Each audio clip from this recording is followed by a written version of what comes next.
Hello and welcome back to Chasing Green Arrows. Today I have with me for the first time making his debut a hardcore Liverpool fan, Mr. Nofil Arif. Of all the days I chose today to bring you on, how are you, man?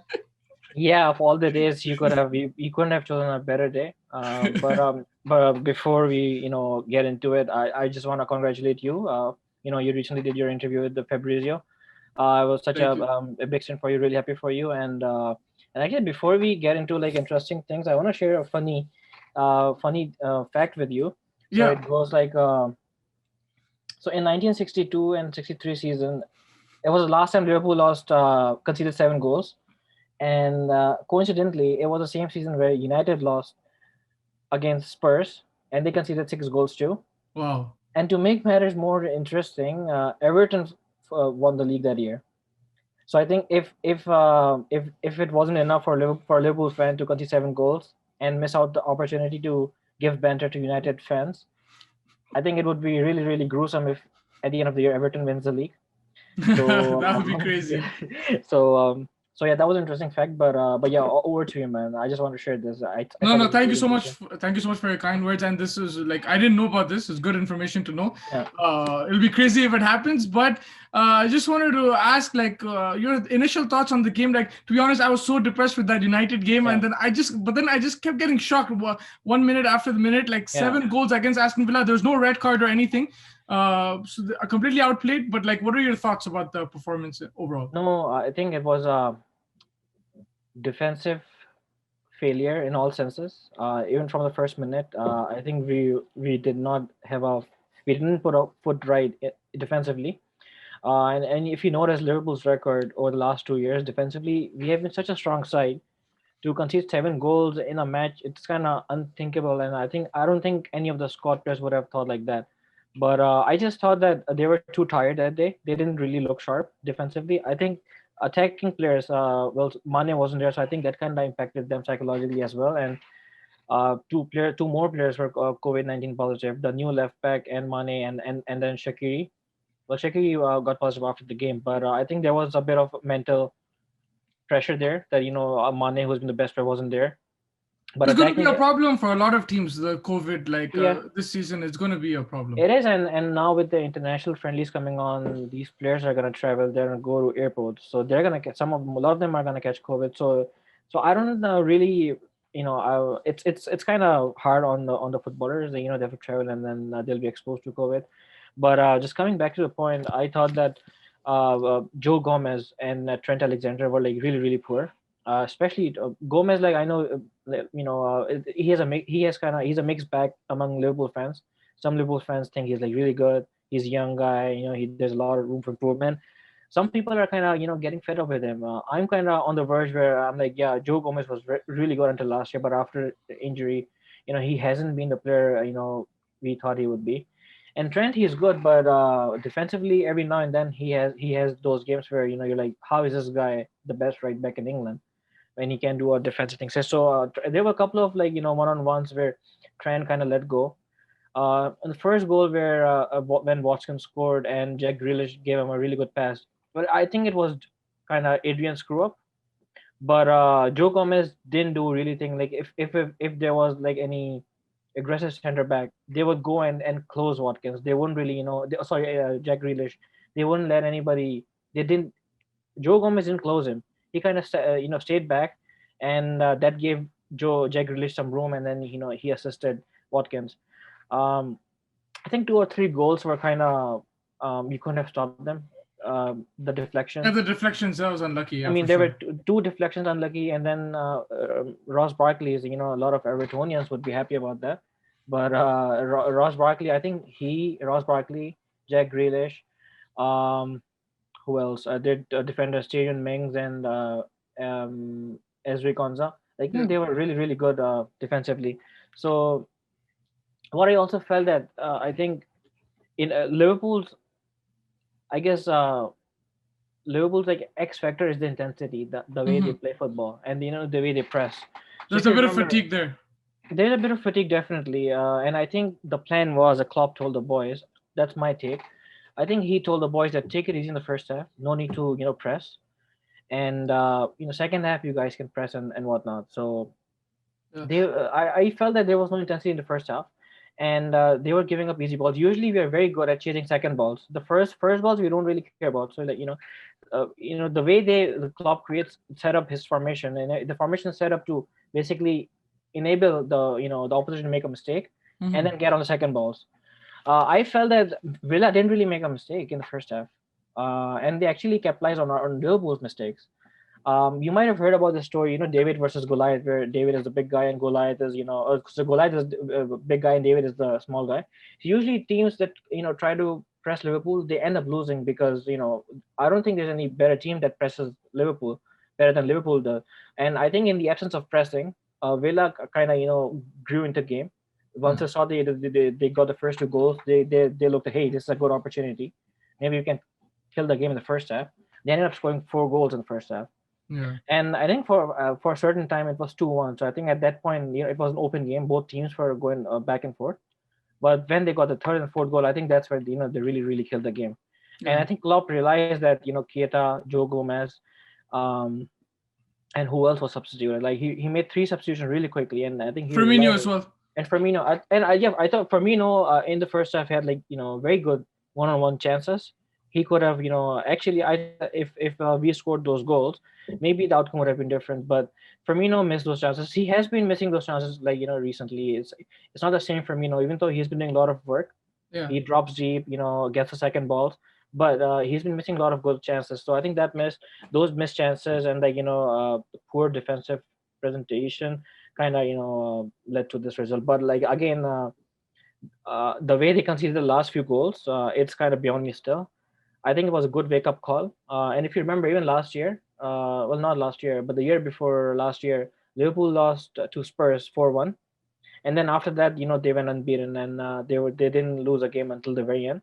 So I think it's kind of a wake up call, but yeah, I just thought that they kind of gave up, and it just seemed like a lethargic performance. Yeah, I think the fact that it was 7 goals plus against Aston Villa, that's going to hurt them, but they will probably come back stronger for sure. If I Let's dive into the player ratings for the Liverpool players. So I wanted to start off with Adrian in goal. Like you said, they definitely missed Alisson. The first goal, he did make a mistake. After that, you couldn't really blame him, but just Alisson's presence, I think, makes a huge difference. Like your thoughts on Adrian's performance and like a rating for him. I would give him a 5 out of 10. It wasn't the very best performance. Even though I have sympathy with him, I thought he was only responsible for the 2 goals out of 7 goals. The Yeah, rest yeah. weren't really his mistake. But as a goalkeeper, I don't think goalkeeper is such a. It's one of those positions where it's either yes or no. There's no gray area in that. So it's either you're good or you aren't. And unfortunately, it wasn't Adrian's day. I think a lot of Liverpool's fans are gonna question Adrian's presence in the team, especially because if you remember Atletico's second leg semi-final last year, Hmm. it was our game, and then he conceded a very silly goal, and then he gave up the goal in the first minute. So if Allison makes those mistakes, he'll probably make it up because he's such a good keeper. Yeah. But Adrian doesn't have those reflexes in his locker. He's getting old. He's not as quick as Allison. Mhm. So I think and I think there were news as well that Klopp was trying to buy some a new goalkeeper. So I think Klopp is he's gonna give him Adrian his chance, but I think this might be Adrian's last year at Liverpool. Yeah, but you're giving him a five, an extra point because you're a Liverpool Yeah, fan. I mean, I'm kind of But you're right. You can't really yeah, blame him for all yeah. the goals, right? You can't blame him, but like I said, it's goalkeeper is one of those positions where you have to take the blame, and he has to take it. So I would give him 5 out of 10. All right, and then Trent Alexander-Arnold, 4 out of 10. 4 out of 10. Because listen, Trent might not be the best, defensive right back. Like if you compare him with Van Bissaka or Kyle Walker, like they're really good, versus Trent. But I guess Trent has that aggression, and he has those runs, and I think his passes are better than any right back in the world right now. Yeah, And the way Klopp set up his formation right now, he basically lets Trent Alexander, and Robertson to go forward, and then the crosses are so accurate. I watched the entire game, and Trent Alexander's crosses were so off in the game. yeah. I think that was the problem. Yeah, that was a problem. Yeah, I guess that kind of frustrated Salah and Jota as well, because he couldn't deliver. I think Robertson was good going forward, but Trent was very poor. I agree with you. Yeah, So I think I'd give him like 3 out of 10. 3 out of 10 for Trent. Yeah. Yeah, and I agree with you because, like, I mean, defensively he's not the greatest, but you need him going forward. And but the thing is, if he's off going forward, then you're gonna have a problem for Yeah. sure. And I can't remember which goal was it. Maybe the fourth or fifth goal. Trent was at the half line. Like, Liverpool has such a high defensive line. They dropped deep, and then Trent was at the half line. And I think Grealish or there was somebody else. They passed in, and Trent kind of missed it. He was like 4 yards away, and Jack Grealish went in and he scored the goal. So I just saw that they were so occupied. I guess once they conceded 3 or 4 goals, they were like, no, we gotta go up, move forward, and that kind of created space in the back. And Villa they were like really, I guess, on point. Like they were. I'm sorry, I was surprised that they actually we keep talking, we keep talking about how Liverpool played so bad, but I Yeah, think we should give credit to Villa as well because they played so good. yeah, no, definitely. And then moving on to Joe Gomez, 2 out of 10, 2 out of 10, 2 out of 10. Yeah. Poor performance. Listen, poor performance, and then I just felt that there was no remorse on his face. Like Van Dijk was losing his shit, like he was getting mad, and Yeah, Joe yeah. Gomez was just there. I think that's why he was subbed off. So so yeah, I mean it's so see here's the thing. This year they let Dejan Lovren go. So there's no like real competition on the side. Last year the competition there was high stakes for that second center back spot, Matip, Lovren, and Gomez. This year Lovren is gone, and like I personally think that Gomez is better than Lovren, but I feel like Matip is injured. I think Gomez is kind of taking his spot for granted. You need So someone to keep him on his toes. for sure, so they need. I think that well, now the deadline's over, but Klopp must be thinking that it's center back is one of the areas where he wants to improvise. Yeah, definitely. And then moving on, Virgil van Dijk, best defender in the world, but um, well, yeah, I think before I give him his number, yeah, I genuinely think he's the best defender right now. And like just for comparison, when people say that, when people say is Van Dijk as good as Rio Ferdinand or Virgil, my answer is no, not yet. okay, yeah, Not yet. He's 27 only. I think for a defender, he has 5 to 6 more years to get to stay at top level, and he has to win titles so that they could compare him with those two guys. yeah. But I mean, he's off to a good start, 2 titles, so he's off to a good he's start. off to a good start, yeah. But a lot of people ask me who's the better defender right now between Sergio Ramos and Van Dijk. So my answer is Van Dijk. Even Van though Dijk, yeah. Ramos is there, like, but like I think he's on the latter part of his peak, and Van Dijk Yeah, is just entering definitely. his peak. Yeah, I agree with that. I would give Van Dijk 5 out of 10. I think he made a lot of mistakes too, and I remember one goal was deflection that went off Van Dijk's foot. Yeah, As a defender, like you should like never just stay idle. Like I've seen like big defenders. I was watching like John Terry's videos before, and this guy was so on point before, like do goal line clearances, and I thought that it was kind of sluggish of Van Dijk to just stay in front and and don't do anything. So yeah. I think just for that reason, it's a 5 out of 10 for Van Dijk as well. 5 out of 10. And Andy Robertson, I think he's probably the best out of the defenders, but your rating for Yeah, him? I would 6 out of 10. Not too Six. good because obviously we lost and they conceded 6 goals, so can't give him more than that. Even six, I feel like is a generous number. But he had a good But game. He whipped in some good he balls had into the box. he Yeah. had a good game, and I think he was the only one that was keeping us engaged. There were 2 or 3 players that kept us engaged in the game, and Robertson was one of them. Yeah, and then moving on here, this is where I felt Aston Villa dominated the game, the midfield. So if you want to start off with Fabinho. It wasn't Fabinho's best game, and I think Fabinho's game depends on how other midfielders play around him. Mm-hmm. And I think Keita was very poor. Mm-hmm. Genie Wijnaldum was good. He's not. I mean, he's an underrated player, and a lot of Liverpool fans they don't appreciate him.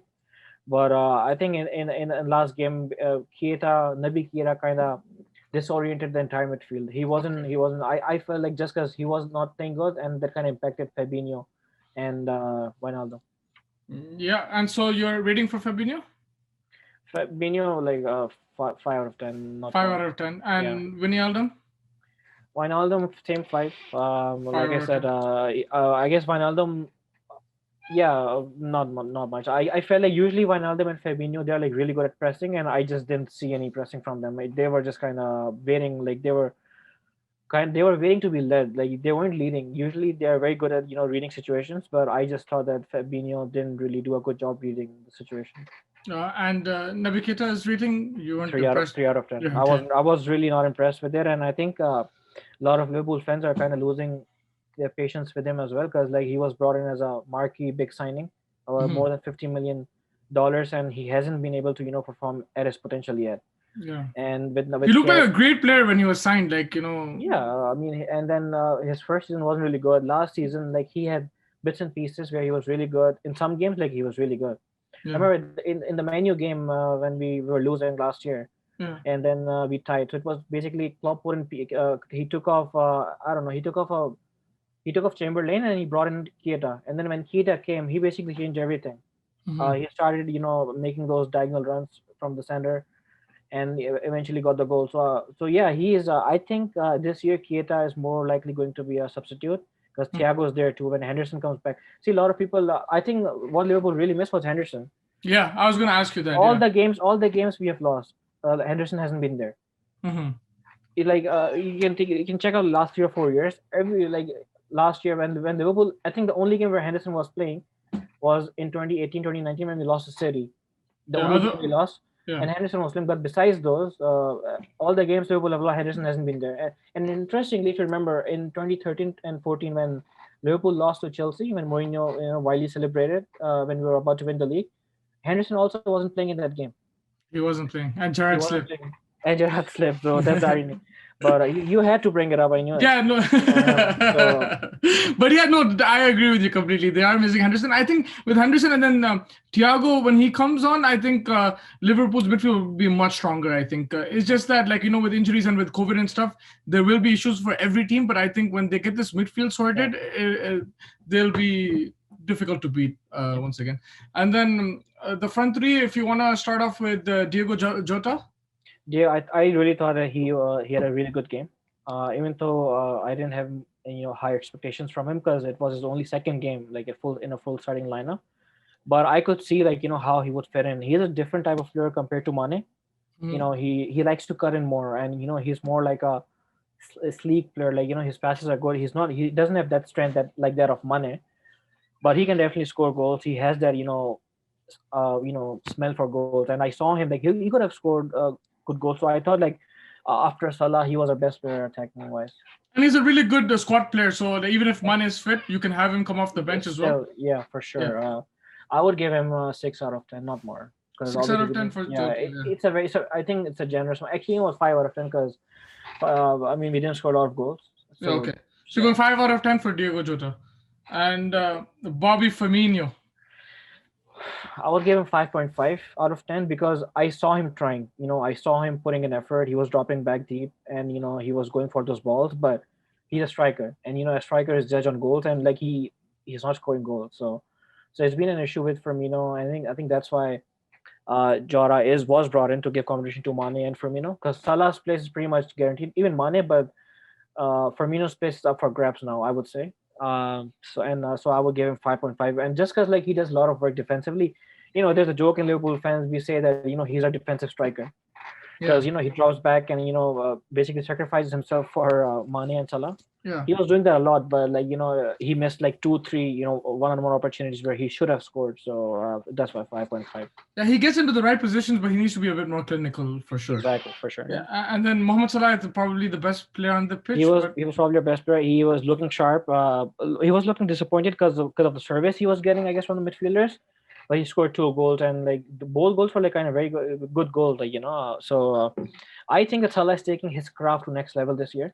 yeah, When he joined Liverpool, people said that he's going to be a one season wonder. He scored 42 goals in first season. People said that it's only one season wonder. Second season he still scored 20 goals, and third season still more than 20 goals. So if you compare his numbers by time, if you compare his first 6 years versus what Ronaldo had, Salah's is exceeding more than what Ronaldo had in his first 6 years. oh, So I think he's taking his craft and definitely taking his craft to the next level. Liverpool fans think that he's a selfish player, and we are happy with that. We don't, there is this like friendly rivalry between Mane and Salah, and you could see it too. When they both don't pass to each other, they kind of get frustrated. So Salah I would say leans more on the selfish side, but yeah, he was the best player, and I would give him like 10 out of 10. 7 out of 10 for Mo Salah. And then if you just want to rate the manager Klopp, like any thoughts on his tactics, if you want to, like. Yeah, I think Klopp basically came back to where he started. When Klopp first joined in the middle of 2017. Uh, Based on this game, you're saying? I'm saying I'm just bringing up an interesting fact. Yeah. I felt like when Klopp first initially came, he was kind of a very stubborn manager. He didn't have a plan B, Hmm. and he was very fixated in what he would set up initially. It was in the beginning. It was all attack game. There was no defensive measures. So it was all attack, and Liverpool conceding a lot of goals. And a lot of fans question like, is Klopp really a defensive manager? Can he like stop conceding goals?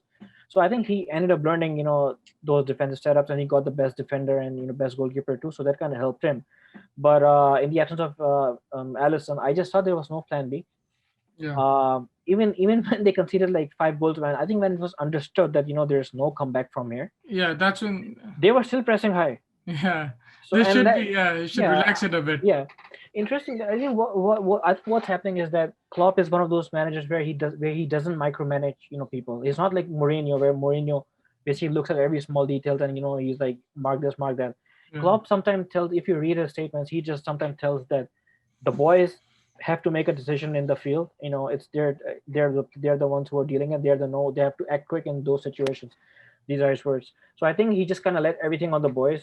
He didn't really take charge. Sometimes, Mourinho recently said that when your team is losing, that's when the manager needs to come up.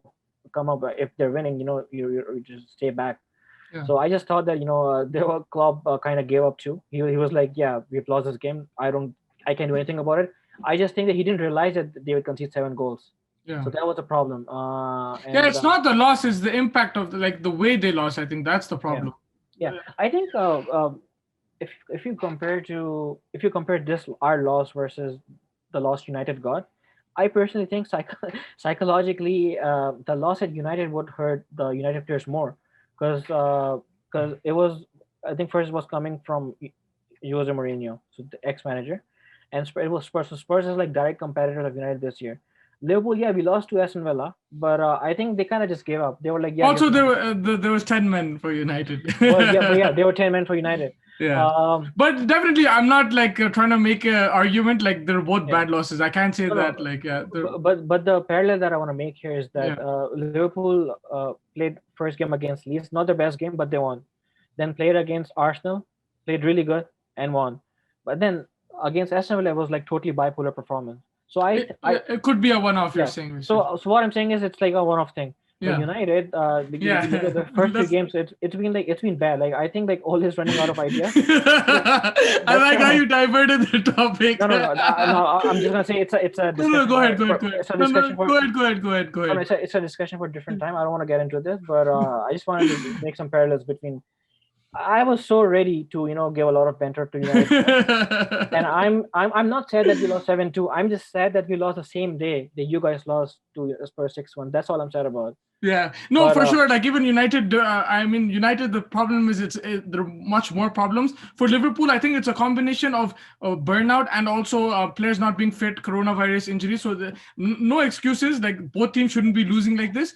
But at the same time, I think of course, United's problems are much more deep rooted. Whereas Liverpool, the only thing about Liverpool is, which it might not happen, is because now they've strengthened the squad, which is really good. Because I feel that I just don't want them. I just feel that they might burn out. I don't know if it's going to happen or not, because you said they play a high pressing game, right? Yeah. So for the last 2 years, they've been neck and neck with City. Last year they won comfortably, but the year before they're neck and neck with City. So that takes a lot of energy. So I'm sure like even you as a fan would want to, you're probably curious about that as well in terms of fatigue and everything. Yeah, no, I think squad is actually very well balanced this year. Of I think course. there's a lot of people in there. I think defensively we might. So I don't know if you remember, but Fabinho was played as a center back against Chelsea, right? Mhm. And I was like, that's not Fabinho's like real position. He's so, even though he played really well in that game, but he doesn't have pace. Like a pace that you'd expect on a center back when he has to chase back. Fabinho doesn't have that. His strength is his positioning and his game sense. And I think that is very well used when he's in the midfield. So I think like the only weak area in Liverpool this year is the defense area. But just because we have so many midfielders, I think Klopp would like pull one back in defense. Like, yeah, you go defend this match. Yeah, it's still okay compared to Harry Maguire over there at the back. I mean, some United fans had the audacity to tell me like 2 years ago that Harry Maguire is as good as Van Dijk. I was like, okay, man, I'm gonna listen to the opinion, but To, to, I disagree. yeah, to be honest, but like I didn't expect. I knew he wasn't worth 80 million. I knew that he's not as good as Van Dijk, but I didn't expect like what I've been seeing in the last few games. It's just been terrible. Yeah, I think again, this is United is not a topic today, but Yeah. I think some of United players are kind of unhappy with how he's conducted himself on the field as well. There were like reports coming out that Bruno, yeah, Bruno had a fight washed with up with him. them. I'm Yeah, not sure how much true that is, but yeah. when there's smoke, there's fire too, right? Mhm. So there's something going on definitely. Yeah, and just to conclude, it's still a long way because of the international break, but your prediction for the Liverpool Everton game. You know what? I'm gonna stay away from predicting. I don't. I yeah. A lot of people ask me, but I never. I stay on the conservative side. I never give. I would want to win, But it's but going to be an amazing game. it's Everton gonna in be really good form. yeah. And also, I'm not sure if it's at Goodison Park or Anfield, but I think like I watched Everton's games this year, and they completely look like a different side. They Yeah. actually look like Napoli, like you know how Hmm. um, what's his name, Ancelotti set up his Napoli side. It doesn't seem like Everton from last year. Like they look a revamped side, and their striker, what's his name, Calvin Lewin. Evan Lewin. Like oh my god, he's been on fire this year, man. Yeah, and James as well. He's adjusted to the Premier League very quickly. James Rodriguez.